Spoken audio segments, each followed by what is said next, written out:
So we go to Raw. Di, how much time? How much time do you have? I got like I can go like to a quarter after, 20 after. Okay, so we'll have time. I just want to make sure we do the outro before we lose Konnan tomorrow. As long as we got it. Okay. All right. So Edge comes out and he wondered if Dom turned on his father because he accidentally speared Dom. Edge said it feels like it's his fault that the Judgment Day made their lives hell, but he also knows that raised Dom better than this. And Edge said Dom and his father can hash things out, but he's a different animal. Edge called out Dom and said he would. Then Ray comes out. Ray enters and said he knew his son messed up and said he was seeking to apologize. Edge said he loves Ray, but Dom is old enough to drink, drive, and stand in the ring. And Edge said Dom is old enough to be held responsible for his actions and called him out again. So then Rhea walks out the stage with a mic in her hand and said Edge needed to calm down. Ripley said Dom is no longer Ray's baby boy, and Ripley said she saw the potential in Dom and turned him into a man. Ripley pointed the entrance, and Dom walked out dressed in all black with his hair slicked back and a chain on. Ray told his son to snap out of it and asked him to make amends with Edge, and Ripley said Dom no longer listens to Ray and Edge can't stop the Judgment Day. Ripley nudged Dom and then started walking to the ring, and then Ray left the ring and approached Dom and Ripley, and Ray told Dom not to do this. Dom looked straight ahead while Ray asked if he could look in his eyes, and Ray walked to the back. Edge motioned for Dom to enter the ring, and then Dom and Ripley teased his request, but then Finn and Damian Priest come back to attack him. So while they're attacking him in the ring, Ray comes back, and Dominic and Rhea Ripley cut Ray off from the ring. Ray and Dom have a moment where they're in each other's face, and Ripley hits Ray from behind and runs him in the ring steps. Priest chokeslammed Edge. Then Ripley handed a chair to Dom and then handed it to Balor, and Priest stood on Edge while Balor worked him over the chair. The Balor placed a chair over Edge's knee, and the Balor went up top of him with coup de grace to the chair, and then Ray entered the ring and tended to Edge while Dom left with the Judgment Day. What did you think of this? Let me see. Well, Edge got a huge pop coming out.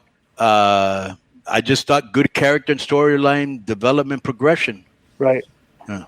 So next. I don't understand this match they had here. It was the New Day who just got beat on SmackDown by the Viking Raiders against Chad and Otis against Los Lotharios and the Street Profits. What was this match for? Was there like any type of?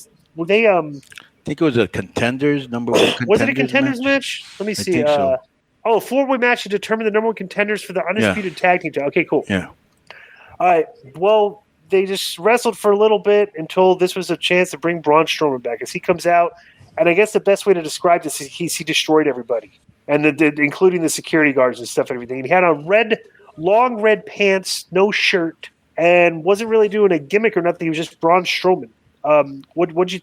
And then after they come back from the break and the officials tried to talk him down, he picked up Gable, rolled him back inside the ring, and then power slammed him. And coming out of the break, they headed to the back while the broadcast team recapped his destruction. What'd you think of this? Well, I love when Doc is spot where he hits the pounce and it sends the guy in the Ford's arm for a back suplex. Right. What a great spot. Yeah. This is a good match, and all of them have been shining lately in everything they do. Dawkins now wrestles without a shirt, and he's probably one of the most improved wrestlers. And then Braun comes out and destroys everybody. I didn't like it because it was just one guy buried 8 other guys that have been trying hard, you know. Right. So I didn't like this. Though he did get a good pop and he looked great. Right. Next is I didn't watch this. Raquel Rodriguez and Leah against Nikki Ash and Doudrop in a non-title match, and they beat Nash and Doudrop in the non-title match. So same thing I've been saying probably since the beginning. I'm not into anyone in this match. Even though Raquel is Latin, big deal. What's her gimmick? She has nice lats. What's the deal with her and the other one? Just a lot of hugging and picking her up like a little girl, and very weird dynamic. So next is backstage. Megan Moran spoke with Ray, who said he needs to have a moment alone with Dominic. Ray said Judgment Day is out to ruin his life by poisoning Dom's mind and taking out Edge. And Ray said no one deserves to have their asses beat more than Judgment Day, and he challenged one of the two in a match for later in the show. So Theory comes out, and he sold his jaw from taking the punch from Fury. That's pretty funny. He said he actually said Crown Jewel meant Clash at the Castle. Theory said he's still the youngest Money in the Bank briefcase winner in history. Owens comes out and stood on the stage and makes fun of him for getting KO'd. Owens said Fury did Theory a favor because Roman Reigns or Drew would have put him in the ground and then he wouldn't have had his own Money in the Bank contract. Theory said Owens was jealous of him, doing the things he could never do, and Theory said he felt bad for Owens and told him he could be the first line for a title shot so he could be the first man he beats once he's champion. They get in the ring, they get in each other's face, and Owens said he does everything he can do, and that's why he's so good. And he predicted that referee would run out and slide in the ring, and he was right. Owens said one of the guys in the ring would say enough talking, let's fight. And then that's what they did. They had a match. Bro, like I said, this was this comes to me kind of back to the lazy booking stuff they did. One guy cuts a promo, the other guy comes out, they have a match, and they go 15 minutes, and it's like 25 minutes of TV, and it's like Kevin Owens beats Austin Theory. What'd you think of this? I don't know. I'm starting to lose a little bit of interest in Theory because he's too repetitious and getting stale with the same thing. I'm the youngest Money in the Bank champion. You're jealous. Right. You got anything else? KO as usual, good on the mic, good match. Theory wasn't that good on the mic, but good match. Right. So Miz was talking to Ciampa, and Sarah Schreiber showed up, and Miz is startled again, like he's walking on eggshells backstage. So nothing can stop him when he's just on the cage from becoming the champion. So then Damage Control comes out for a promo. They make their entrance. Bayley boasts about their win. Kai said they could do that to the best. Imagine if they can do the worst of the roster. She said they were taking control. Sky spoke in Japanese and said next week they would take the WWE Women's Tag Titles. I don't know why they just don't put the subtitles on them. Yeah, somebody must think it's funny that they speak Japanese because Asuka does it and some other Japanese girl used to do it. Right. So Kai said she wasn't the legal person when she was pinned. She said Rodriguez and Aaliyah could pretend to be champions, but they said they boast about beating Belair to win the 6-woman tag championship. Raw Women's Champion Belair makes her entrance. She comes to ringside and challenged Bayley to face her in a singles match on the spot. Belair said it took all three of them to take her. Oh, Bayley said that she wasn't working because it was Labor Day. That was actually a funny line. Belair said it took all three of them to take her down, and Belair in the ring and said that Bayley might have her little minions, but she has the Raw Women's Championship. And Belair said that unless it's one-on-one, you're in control of nothing. Bayley walked a circle around Belair, and then she and her crew left the ring, and then Bayley said it's not all about Belair. She said her girls would get the tag titles next week and said if and when she wants the title, she'll get it one way or another. What do you think of this? I just thought this was dumb at the end. Why didn't they just attack her and leave with some heat? Right. So next, Johnny Gargano's backstage, and he spoke about what he's accomplished. Said Theory may have forgotten what he's capable of, but he's excited to remind everyone. Theory crashed the set and said all Gargano done is talking since he returned. That's true. Theory said Gargano should be called Johnny Talking, and Gargano said Theory was right. He's just about to announce that he will return to in-ring for the first time in 9 months in next week's Raw. So he's going to wrestle next week. So what about So wait a second. Okay, I thought Graves could have. The guy writes here that Graves said Edge was taken to a local hospital. I thought he called it a medical facility because he's saying that's been replaced. Because you know how they call the medical facilities? That was one of Vince's terms, but like now they can call it a hospital, I guess. No, I don't remember that. Yeah. Okay, yeah. I thought. Wait 1 second.